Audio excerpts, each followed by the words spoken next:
बिस्मिल्लाहिर्रहमानिर्रहीम अल्हम्दुलिल्लाहि रब्बिल आलमीन अस्सलातु वस्सलामु अला रसूलिल्लाहि सल्लल्लाहु अलैहि व आलिहि व अस्हाबिहि अजमईन अम्मा बाद व बिस्सनदिल मुत्तसिल मिन्नी इला हाफिल हदीस रसूलिल्लाहि सल्लल्लाहु अलैहि वसल्लम अल इमाम अबू ईसा मुहम्मद इब्न ईसा सौर तिर्मिज़ी रहमहुल्लाह क़ाल व बिही क़ाल हद्दसना सुवैद इब्न नस्र क़ाल हद्दसना अब्दुल्लाह इब्न मुबारक अन यूनुस इब्न यज़ीद अन ज़ुहरी क़ाल व बिही क़ाल हद्दसना उबैदुल्लाह इब्न अब्दुल्लाह इब्न उतबत अन इब्न अब्बास रज़ियल्लाहु अन्हु अन्न रसूलल्लाहि सल्लल्लाहु अलैहि वसल्लम कान युस्लिदु शअरहु व कान अल मुश्रिकून यफ़्रिक़ून रुऊसहुम व कान अहलुल किताब युस्लिदून रुऊसहुम व कान युहिब्बु मुवाफ़क़त अहलिल किताब फ़ीमा लम युअमर फ़ीही बिशैइन सुम्मा फ़रक़ रसूलुल्लाहि सल्लल्लाहु अलैहि वसल्लम रअसहु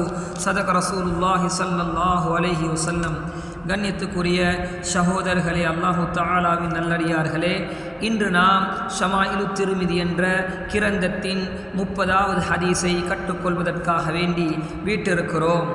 இமாம் திர்மிதி ரஹ்மஹுல்லாஹ் அவர்களின் 3வது பாடமாக நபி ஸல்லல்லாஹு அலைஹி வஸல்லம் அவர்களின் தலைமுடிகளை பற்றி உள்ள ஹதீஸுக்களை கொண்டு வந்து அவற்றில் 7வது ஹதீஸை இப்போது நாம் கற்றுக்கொள்வதற்காக வேண்டி வீட்டிருக்கிறோம்.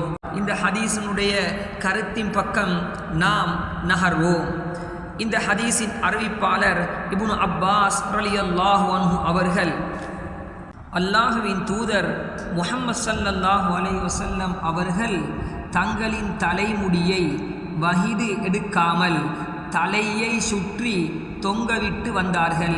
இணை வைப்பாளர்கள் முஷ்ரிகூன்கள் தங்களின் தலைமுடியை வடுகு எடுத்து 2ஆக பிரித்து வலப்பக்கமாகவும் இடப்பக்கமாகவும் தொங்கவிட்டு வந்தார்கள். அதாவது வேதக்காரர்கள் தங்களின் தலைமுடியை வகிடு எடுக்காமல் தலையின் அனைத்து பகுதிகளிலும் சுற்றி தொங்கவிட்டு வந்தார்கள். நபி ஸல்லல்லாஹு அலைஹி வஸல்லம் அவர்கள் எல்லா கட்டங்களிலும் அல்லாஹு தஆலாவின் தடை கட்டளை வராமல் இருந்தால் வேதக்காரர்களுடன் இணங்கி சேர்ந்து செல்வதையே விரும்பி வந்தார்கள். இமாம் குர்துபி ரஹ்மஹுல்லாஹ் அவர்கள் கூறுகிறார்கள், நபி ஸல்லல்லாஹு அலைஹி வஸல்லம் அவர்கள் மதீனாவுக்கு வருகை தந்த ஆரம்ப காலகட்டத்தில் வேதக்காரர்களுடன் இணங்கிச் செல்வதை விரும்பினார்கள். பிறகு அல்லாஹுவின் தூதர் முஹம்மது ஸல்லல்லாஹு அலைஹி வஸல்லம் அவர்கள் தங்களின் தலைமுடியை வகிடு எடுத்து பிரித்து 2 பக்கங்களிலும் போட்டு கொண்டார்கள்.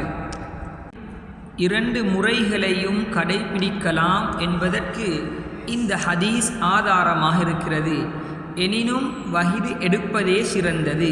அதாவது நடுவால் பிரித்து 2 பக்கங்களிலும் முடியை தொங்க விடுவதுதான் சிறந்த முறையாக இருந்து கொண்டிருக்கிறது.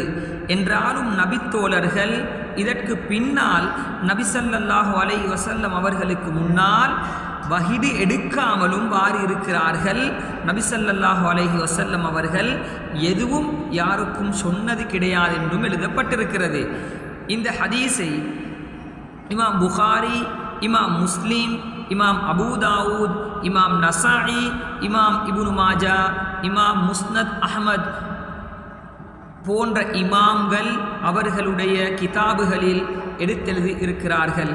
எனவே நாம் தலைமுடிகளை வளர்க்கக்கூடிய நேரத்தில் நம்முடைய தலைமுடிகளையும் வகிடு எடுத்தும் வகிடு எடுக்காமலும் வாரலாம் என்பதற்கு இந்த ஹதீஸ் ஒரு ஆதாரமாக இருக்கிறது. எனவே நாம் தலைமுடிகளை வளர்க்கக்கூடிய நேரத்தில் இந்த ஹதீஸை பின்பற்றக்கூடிய பாக்கியத்தை அல்லாஹு தஆலா நம் அனைவருக்கும் அளிப்பானாக. வ ஆகிரு தஅவானா அனில் ஹம்துலில்லாஹி ரப்பில் ஆலமீன்.